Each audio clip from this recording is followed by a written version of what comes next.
I've been a financial coach since 2016, and since then, I've seen a huge increase in the number of financial coaches offering services. This is a great thing. It means more conversations around financial literacy are showing people that there is outside help for your money, your budget, and your overall financial situation. Financial advisors help you keep and grow your wealth, but financial coaches help you lay the foundation to start building wealth. That's why I'm so excited to talk with another financial coach today, Nicole Stanley from Arise Financial Coaching. Nicole and I are going to discuss the rise of financial coaching, what benefits come from this type of coaching, and so much more. Nicole became a financial coach in 2020 after turning her own financial situation around. She went from $30,000 in debt to a $250,000 net worth in just 6 years. She started Arise Financial Coaching to help others do the things they want with their money. Nicole is the creator of the Financial Goal Accelerator program and the Money Momentum Method, which we will talk about later in this episode. Hi, Nicole. Thanks so much for coming on the show today. I'm sure I barely scratched the surface of your money background. Can you talk about what your finances were like before Arise Financial?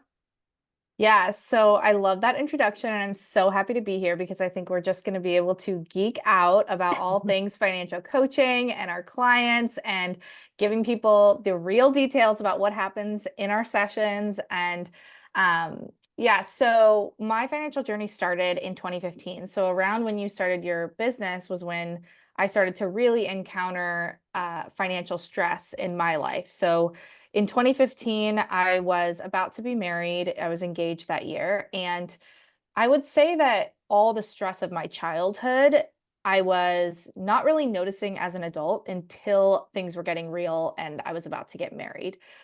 So my dad was a software engineer in the early 2000s. So he was making really good money, but it seemed like behind closed doors in our household, my parents were always fighting about money. So I remember having this weird complex with thinking like, well, it can't just be about what you make, right? Or else why would we be so stressed? So when I was getting married, I was doing the budget for our wedding over and over again because my husband and I were low earners. I had just graduated college. He was working in youth services. So it wasn't like we were rolling in the Benjamins. And I actually had one of my first panic attacks while doing our wedding budget. And, really, this was a relationship that had almost no stress until finances came to be a part of the picture. So I remember looking at him from across the kitchen table and saying, like, if we can't afford this wedding where like our friends are making the cake and our friends are bartending, how the heck are we going to afford a life? And that was a real wake up call for me where I had realized, like, wow, financial stress was actually taking over almost every aspect of my adult life. I cried on the way to my wedding because of a financial inconvenience. Like something that was supposed to be really, really happy turned into something really stressful. And so that was when I decided, and my husband, or soon to be husband, we decided we were going to get some help with our finances. So we actually enrolled in the only course we knew at the time. I hadn't even heard of financial coaching at this time, but we enrolled in just like a basic financial literacy course. And that was the first time I had ever really heard the concept of how if you make a plan for your money, it doesn't necessarily matter how much you make, you can still do incredible things. And that was a really big, empowering moment for my life. And I kind of just ran with it. So I became the girl who was obsessed with budgeting. That's how I ended up making my budgeting method because I just really wanted to find something that was going to work for me. And so when we budgeted, when we got serious about paying off our debt, that's when things really started to change. So we paid off our student loans. We had a car loan at the time. And then after that, we started, doing all the things. So we bought a live and flip. We started investing in our early 20s. And so if you fast forward to 2021, we had gotten to our first six figures invested by the age of 27. And that was a really big change in my life because I knew that even if I never invested another dollar, because I had prioritized my finances so early on in life, I would still be able to retire comfortably as a multimillionaire. And that was a really powerful thing for me as someone who had seen my parents struggle with looking at their future and wondering what their retirement journey would be. And so naturally, I just started helping friends and family because financial coaching wasn't a concept I even knew about. And it wasn't until a few years later that I launched my company in 2020 to start helping people professionally, because I knew that, wow, this is life changing to be able to walk with someone, to be able to help them and strategize with them knee to knee. And that's essentially my money story and how it came to be that I would want to get in people's budgets. Oh my gosh, you're a girl after my own heart because I myself love budgeting. So I resonate with that so much. And, kudos to you for having the courage to search for that financial course. I feel like oftentimes there is that stopping point for people because they don't know or they don't think it's out there. So they don't really take it a step further to do the research they need to get the help they need. And you did. And look what it did for you. Yeah, it's true. I think there is a concept. I don't know if you see this with your clients, but often people really feel like their situation with money is fixed. Like they're either someone who's good with money or they're someone who's bad with money. They're a spender, they're a saver. And I think one of the most beautiful things about financial coaching is it really relies on this concept that your financial skills are actually something you can improve. Like Yes. you are not set to be the way that you are with money today forever if you don't want to be. It's typically that mindset that makes us feel like we're fixed, that keeps it fixed. When financial skills are practicable, they're learnable. I mean, there's something that can improve over time. Yes, I could not agree more. I feel like that is what prompted me to start City Girl Savings. I was actually terrible with money, and I went to school for finance. So I have my degree in finance, but while I was in school, I was living in LA. I was spending my money. I was going out. I was shopping. I was accumulating debt. I was doing all the wrong things. And even though I was going to school and, learning what not to do, it taught me that there's so much more to money than just knowing what to do or just, being told do this, this, and this. Our emotions, our upbringing, our insecurities, all of that play a role. And to your point, if we can look at those things, we can change our own narrative. And it took some pretty harsh rock bottoms for me to take a look in the mirror, but sometimes we need that. And that's the catapult of, change and growth and living the life we want. Yeah, I could not agree more. So I'm curious for you, what was it that made you kind of make that shift between budgeting yourself and wanting to help other people? Oh, great question. So, um, I started doing like my own budgets while I was in California. So, when I graduated from college, I got my first job out of college, and that's kind of where I was at this point where my bad money behaviors were catching up to me. I walked up to my apartment door and saw pay in 3 days or get out notice because I was late with my rent. And I didn't Oh, want to move back to Austin, as you and I were talking about before we pressed record.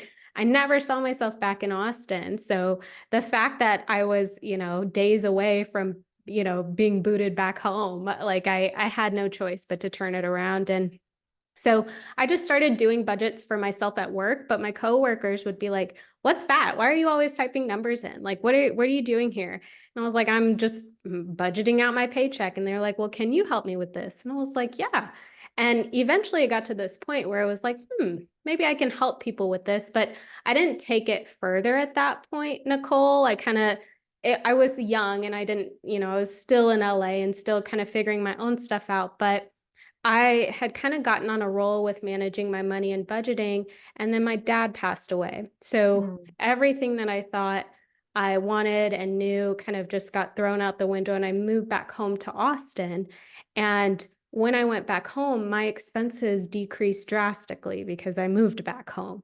And so all of the budgeting and money management skills I was working on, I got to expedite everything. And that at that point it clicked like, okay, I still like to go out to eat. I still like my iced coffees, but I'm also saving and investing and like making my money work for me. If I can do it, other women can too. And that's how City Girl Savings came to be. I love that story. Thank you. I don't usually get asked questions on my podcast, so that was a good one. I appreciate that. But before becoming a financial coach, I know, you took this course and that totally turned the situation around for you. Do you remember what that course was and what were some of like the biggest things you learned about yourself and money during that time? Because clearly it had a huge impact on how you moved forward. Yeah, so I took Financial Peace University, which is a Dave Ramsey course. It's a very popular course, and I both recommend and also don't recommend it. Part of my story is how after taking Financial Peace University, I actually kind of turned some of that stress about money that was more nebulous into almost like this moralized stress. So I really equated that spending equaled bad and Mm, saving equaled good. And I think that that's part of what the Dave Ramsey culture can do for a lot of people. I know for a lot of my clients who have gone through Dave Ramsey, like they can sometimes express the same thing. And I think that's why financial coaching is such a great industry because, 20 years ago, all you had is thinkers like Dave Ramsey or Susie Orman, or kind of just a couple of these really big, um, you know, gurus, if you say, right? Like where if it's not their particular way, then it's no way at all. And financial coaches bring a lot of nuance into your situation, helping you figure out the right choices for you with your values. And so I actually developed a really negative, I call it like a frugality fanaticism that I kind of had mm, where I couldn't spend money without triple guessing myself. And even when I was debt free, I remember I booked a trip to take my family to Paris. We had started investing. We had done all the things that the financial guru, quote unquote, said we should do, but I still had this deeply unhealthy and negative relationship with my money. And mm. so I think sometimes that the way we pay off debt can also control how we feel even when we're debt free, which is, I think, a new concept for people because we can actually pay off debt and not hate ourselves and over restrict ourselves in the process. But it's not typically what you hear when it comes to personal finance experts. I could not agree more. And I had a feeling that was the course you were going to say. I think my whole mission behind City Girl Savings is like enjoying your life on a budget. I think oftentimes people hear the word budget and they think, well, I can't spend my money. I can't do anything. I just have to, put my head down and save or pay off debt and that's it. And that's not it. Like that, it doesn't have to be that way. Sure, there's going to be sacrifices and discipline because that's where growth comes, but it doesn't have to be you being miserable the whole way through. So I'm curious, when you took Financial Peace University and when you were implementing everything that you learned, did you give yourself any room to enjoy life with? Or was it, once you kind of got to this place where you're getting ready to book the trip that you realized I need to do more of that for myself? That's a really good question. I think it was gradual. I know that when we started our debt-free journey, I'm a bit of an extremist. I get passionate about things. So, like I said, I was obsessed with budgeting, and the good fruit of that was coming up with my money momentum system. But the bad fruit of that was I was really obsessed with budgeting. And so, for me, when I saw a real change is when I started helping people before I started my company. I started just like I said, helping friends and family, and I noticed that there was a really big difference between the attitude that I had with myself about saving money and the attitude that seemed to really work for other people. And I found myself noticing that I could never really talk to a client the way I was talking to myself. Does that make Mm, sense? Like I could yeah, not, I was so strict and so obsessed with being frugal that I realized like I would never treat anyone else this way. yeah. Why am I being this way to myself? And it was kind of realizing I needed to get other personal finance thinkers in my head. I kind of, like I said, I was like a Ramsey girl through and through. So I can hear him yelling, you better run out of debt. Like I really internalized that guilt. And when I started helping my clients this way, I noticed like, well, they weren't clients at the time, but people this way, I started to say, wow, what if I practice that for myself? And what I noticed was there was a lot more relaxation, a lot more gratitude with spending instead of just looking for the cheapest thing always. And wondering how you can save the most. And I think too that as my kids they're getting older now, I can see what a joy it is to be able to also spend on experiences that I would have previously told myself, like, oh, those are, you know, not worthless, but like frivolous. You don't need that. And not Mm. everything in life is about a need. And so having balance in your relationship with money, I think is a huge game changer for longevity, because really what a lot of people experience is over restricting themselves and then kind of binge spending as a Mhm. result. I have this cycle that I'll often talk to my clients about, and it's the restriction shame spiral, where you first are avoiding your money because you're stressed about it. And so you don't look at your bank account, you don't look at your spending, your credit cards, you're just stressed. And so then, though, you start to have a moment where something clicks and you're like, oh my gosh, I need to check in. Things are out of control. My credit card's bigger than I expect. So you check in, you have like a crisis moment, and then you make a restriction plan. So because you're coming in this high level of stress, you make a restriction plan and you say, I'm going to cut out eating out. I'm not going to go on vacation. I'm not buying clothes. I don't need anything at all. And then that restriction plan is usually very overwhelming, and it just leads you to burnout. And that burnout makes you typically have a binge cycle where you say, you know what, I don't care. You take yourself out to sushi, you book a last minute trip, and you do some kind of like regressive spending that leads you to this place of avoidance again. Mhm. And so this cycle goes round and round until you're able to find a plan that really works for you. And I think that that's really the magic of financial progress, is the balance, because the over restriction and the avoidance typically leads you to two places of burnout.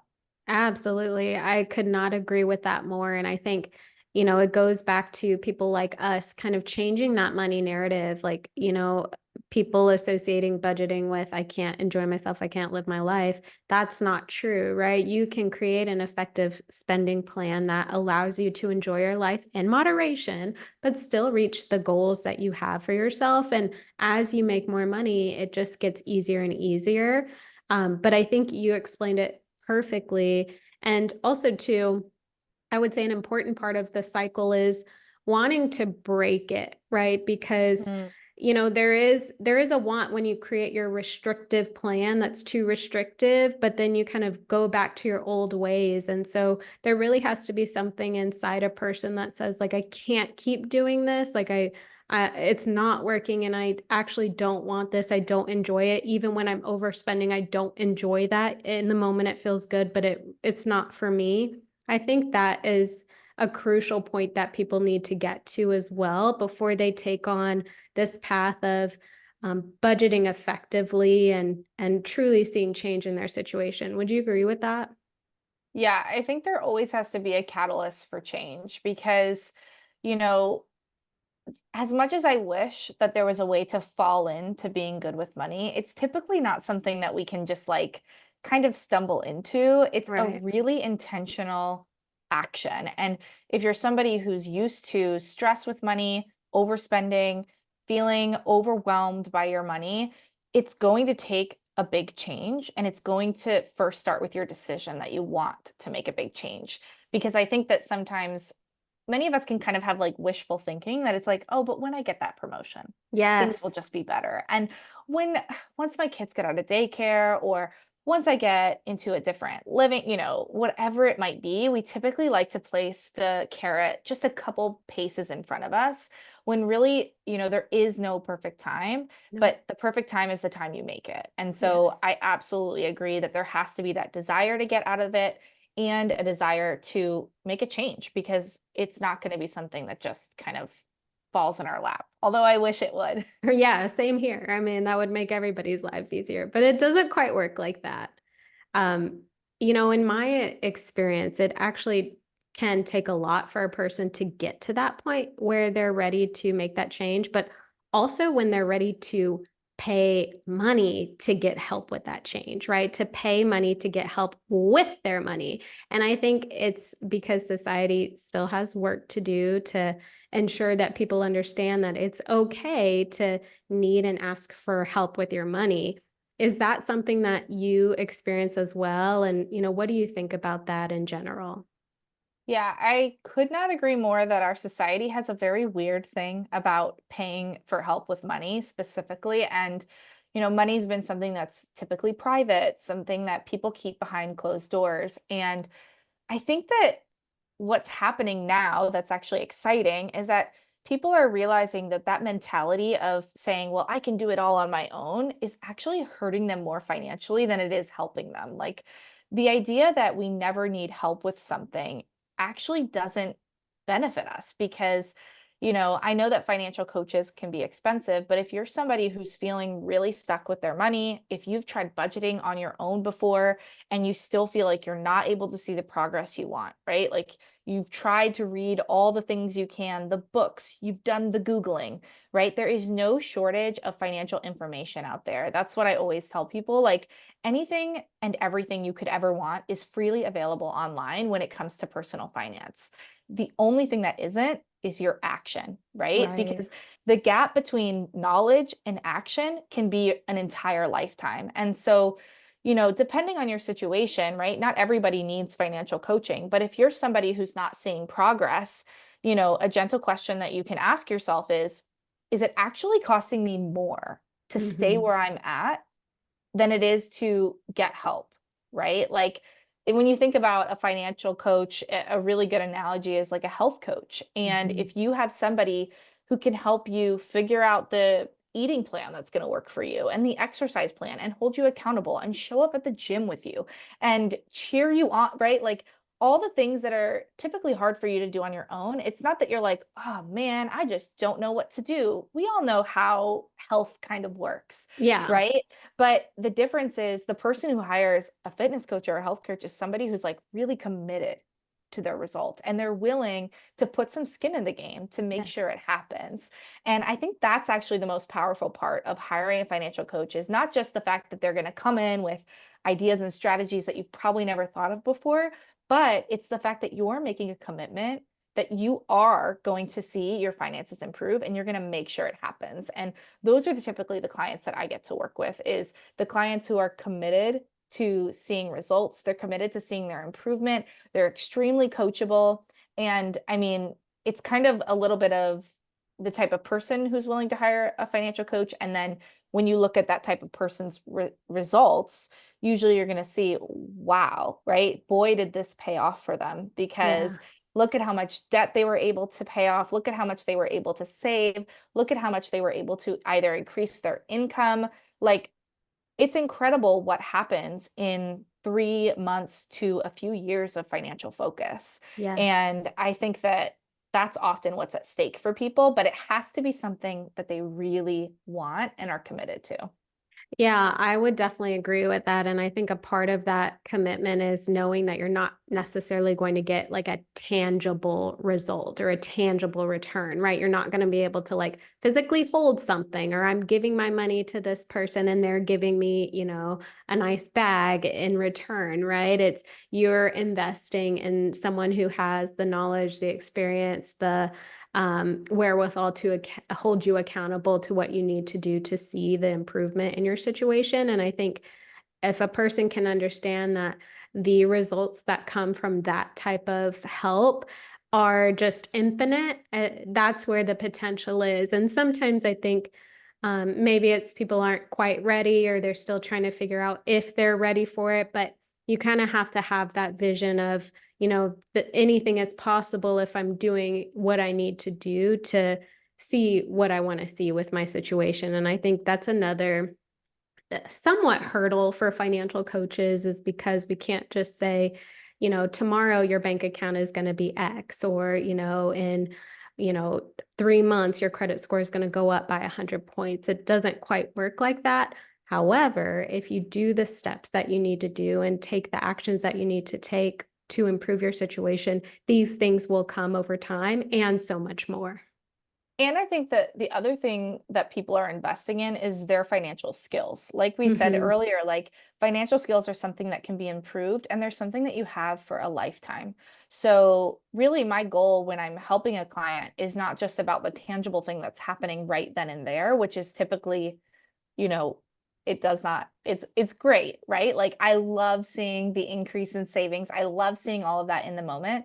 But as a coach, I'm actually much more concerned with, are they mastering the financial skills necessary to make them financially confident and successful for the rest of their life? Right. Because if I get them results just while they're working with me, I don't believe I've done my job right.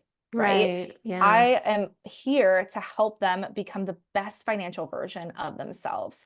And, that is, in my opinion, the best thing I can do as a Yeah. financial coach. Absolutely, because I mean, these are lifelong skills. Like you said, it's not just a short term and you're head down and focused, but only for a short amount of time. No, like you want to actually make this a part of your lifestyle so that as you make more money and as your situation changes, you know what to do, you know how to handle all of that. So, totally agree with that, Nicole. So, toxic frugality and shame based money advice are two things that your company does not agree with. Can you share how both of these things can have negative impacts over the long haul for a person? Yeah, so one of the things I see when clients come to me and that I've experienced in my own life is that when we want to improve our finances, specifically as women too, we kind of just immediately get in this cut mode, right? Like, I don't know how many articles you've read kind of about how to save money at the grocery store and how to clip coupons and all of this kind of like frugal type of stuff, right? Behaviors, And yeah. yeah, I think as women, we kind of equate, if I'm a frugal woman, I'm a good woman with money. And I believe that often it can create this really unhappy relationship with money where we become unhappy when we spend money. We're always trying to look for the cheapest option. We are kind of resentful when it comes to expenses. Like I know as inflation has increased, we can be really unhappy. And I think that even if you make a ton of money, if you have that relationship with money, that you're somebody who doesn't like to spend and can't find ways to joyfully spend, ultimately you're putting yourself in a really tough situation where I think it's going to be hard to enjoy a lot of your life. That's what Yeah. I found for myself because, I kind of wasn't able to relax if things weren't as cheap as they possibly could be. Mm, And I think that a lot of times people have this perception that if you're good with money, you turn into this person because they've seen people like that. Like we all can think of our, cheap uncle or cheap aunt who, is really stingy, kind of like Ebenezer Scrooge. Like if I'm going to be wealthy, that's like who I'm going to be, is this really unhappy person. And so I'm against toxic frugality because I know it doesn't work in the long term, but I also believe that it distracts a lot of women from the true wealth building properties that they can be focusing on. So for me, I feel like my life really changed after I used my budgeting to be able to start investing, right? Like to be able to now have a rental property, to be able to invest in the stock market, invest heavily in my retirement. That's really powerful stuff, right? yeah. But Yeah. that's not the stuff that women are taught.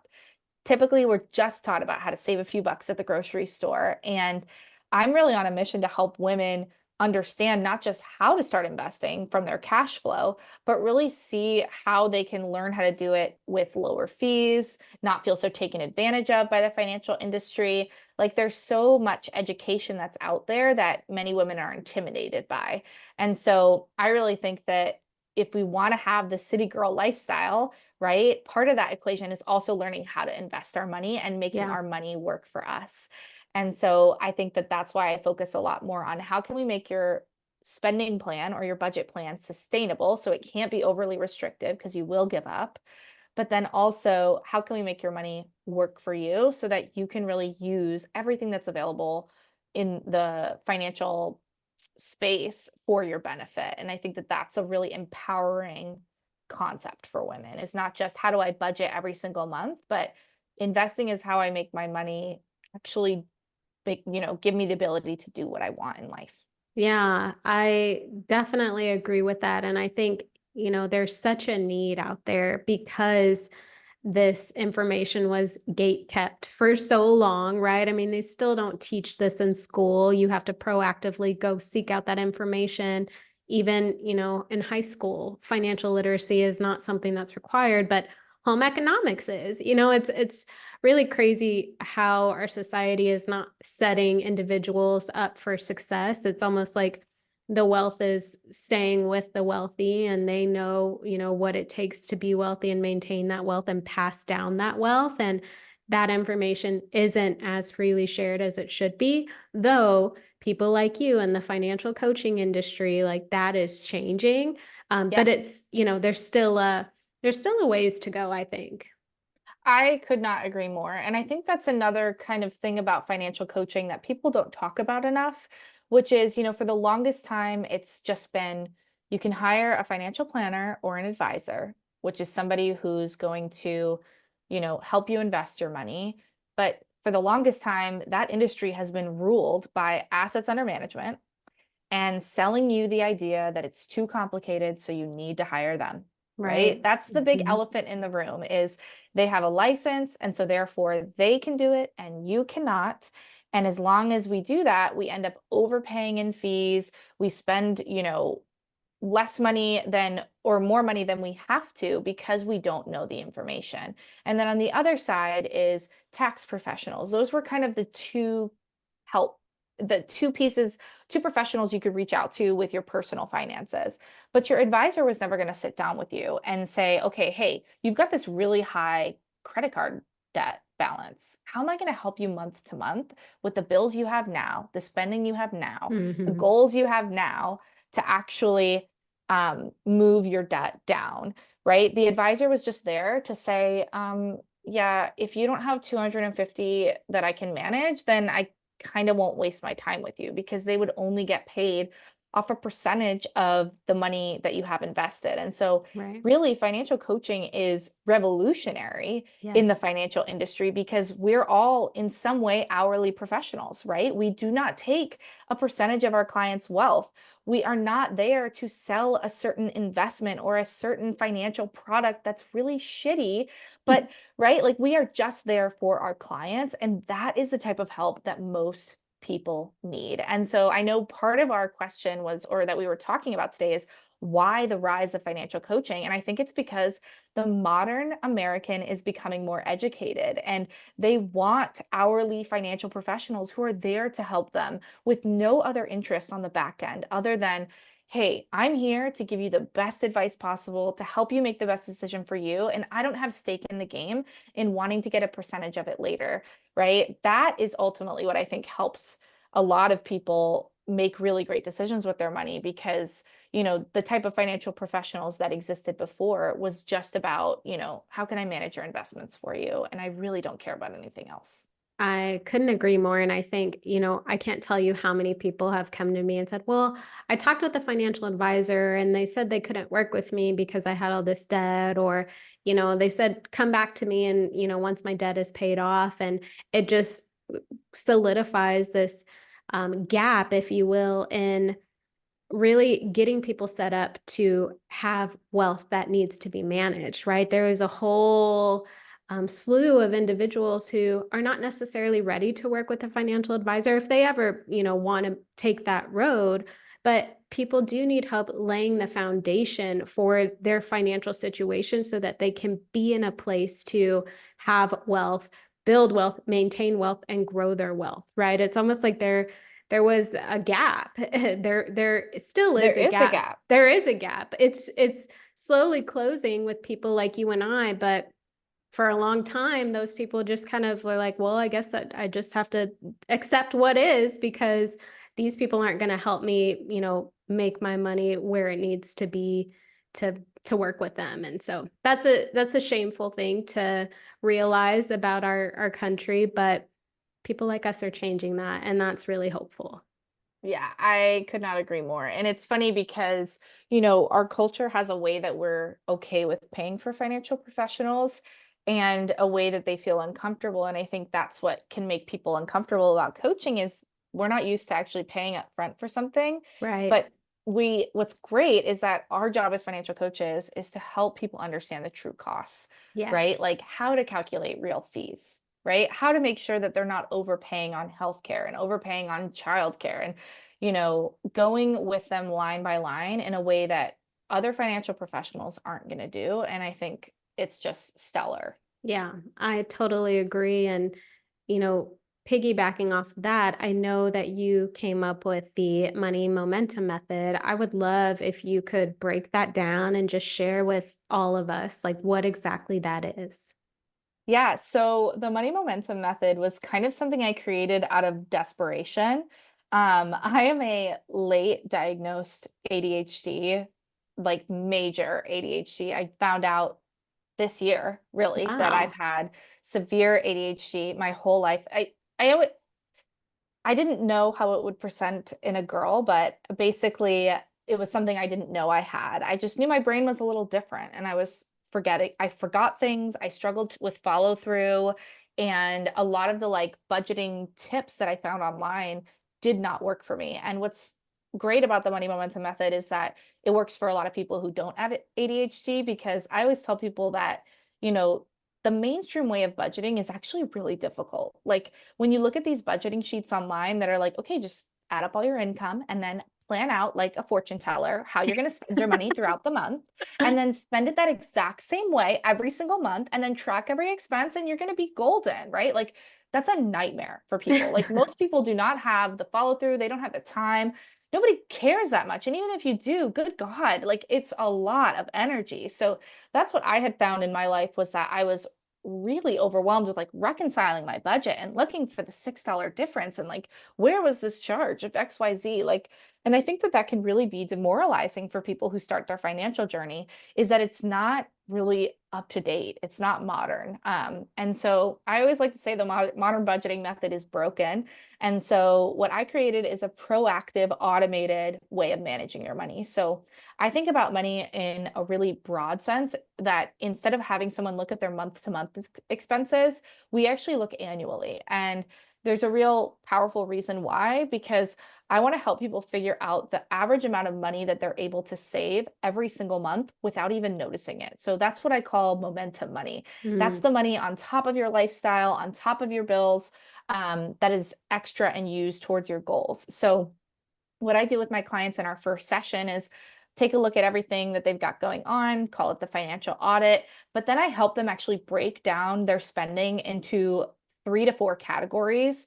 And those categories will tell us how we'll automate their budget plan moving forward. And so instead of people, spending and then trying to look back and like reconcile it, I have an account system where we automate certain categories, and those categories pre-fund, and then you're able to spend from them. So instead of you wondering, like, am I on track? Do I need to reconcile my budget? You just open your phone and look at that account, and you know how much money you have. And the goal is that it's supposed to be comfortable, but also hold you accountable. And then we're able to send that extra money towards whatever your goal is at the time. So I know a lot of people are used to thinking about their savings as something they're always doing, where I kind of flip that on its head, where we figure out exactly how much money you need in your emergency fund, and we hit that goal within the first couple months.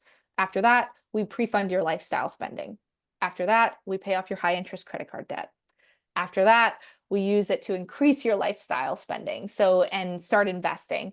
But these are things that can be automated, and that's kind of where the money momentum method comes in, is helping people categorize based on their spending and how they already spend, and then pre-funding accounts, so that instead of them having to look back and look at a spreadsheet, their system works for them even when they're not motivated. And I think that's what's so revolutionary for people, is that, something that took a lot of manual, intense, you know how it is, girl. yeah. You Yeah. know how it is. Like, it is so overwhelming. And really, that was just like my ADHD brain knowing, hey, you want this to work for you long term. It's not going to work if you're manually doing X and manually doing Y and manually doing, so I spent years fine tuning this system, so that if a girl with severe ADHD can do it, a lot of people without ADHD also love it as well.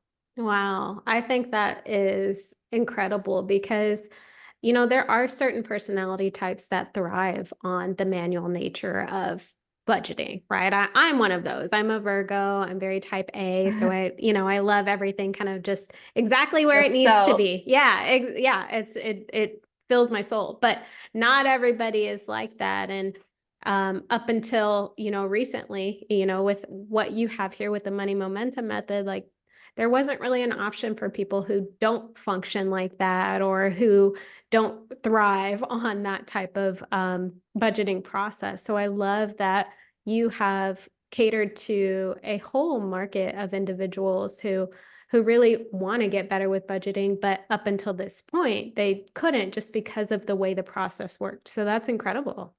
Yeah. And I always tell people too, like what I love about type A personalities, because I have a lot of clients like that, is I'm like, I love your type A person. Like, I love that you want it to be perfect.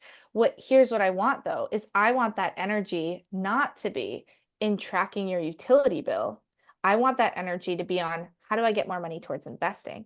How do I get my vacations, funded more? How do I start a business? Like I find that there's actually so much amazing stuff that you can put that energy you have towards money that isn't some of those manual tasks that just don't really matter that much. And Right. so if we can streamline kind of the admin work, then I think it frees up that mental energy towards stuff that's even more life-changing for you. Yeah, the exciting stuff, the stuff that makes, budgeting and everything worth it, right? Like Yeah. actually, investing in something like this, it makes it worth it when you can work towards that life you really want to live. Yeah. So let's talk about spending for a second. A lot of people think that sticking to a budget means they can't spend money or have fun. And with a proper budget, fun should be factored in. And sort of like what you were explaining, like almost like pre funding your fun spending or your spending in general. What are your thoughts on values-based spending and how can people work to incorporate more of that into their budgets, whether it's through your system, Nicole, or just in general, people who kind of struggle with that toxic frugality?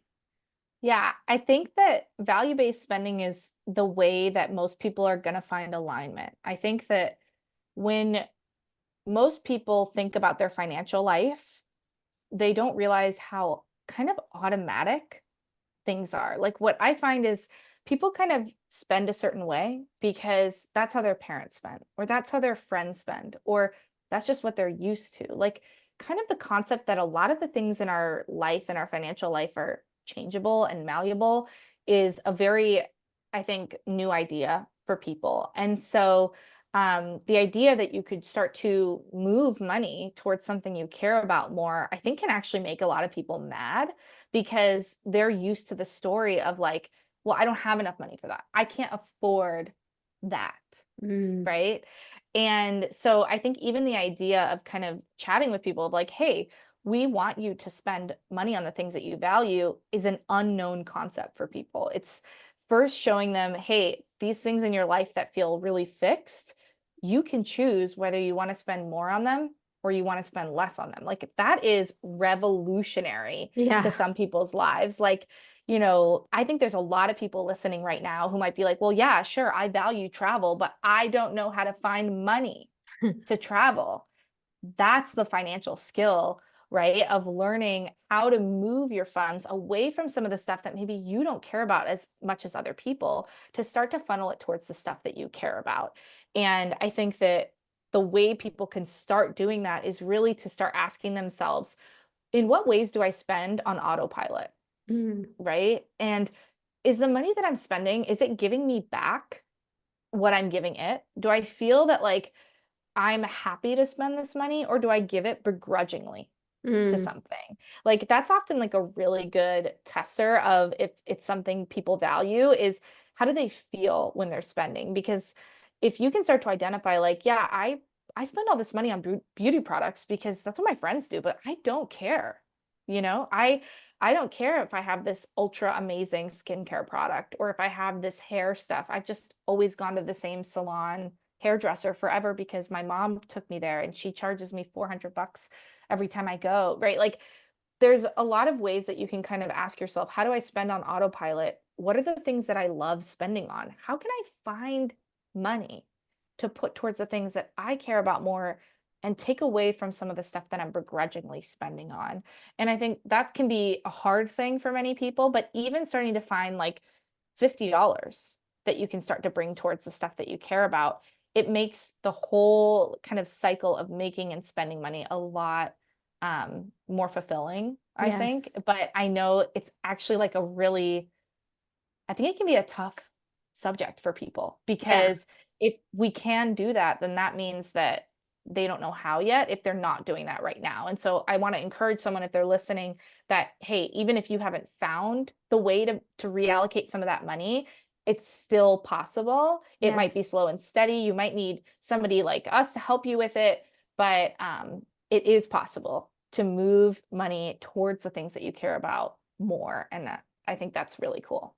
Yeah, I agree. And I love that you say, pay attention to like how you feel when you're spending money. And that requires intention. And I think to your point about being on autopilot, it can be so easy to just go through the day-to-day motions and pay your bills and just, not really pay attention to like how you feel when you're spending money or how you feel when money goes out or money comes in. But being intentional, being aware, recognizing those things, whether it's a good or a bad feeling, is really important because that's going to tell you what your next steps are. Like if you don't like spending money getting your hair done, spending $400, stop it, but you have to be aware, you have to recognize that that is something you feel. If you're just on autopilot, it's just going to continue until you have that awareness.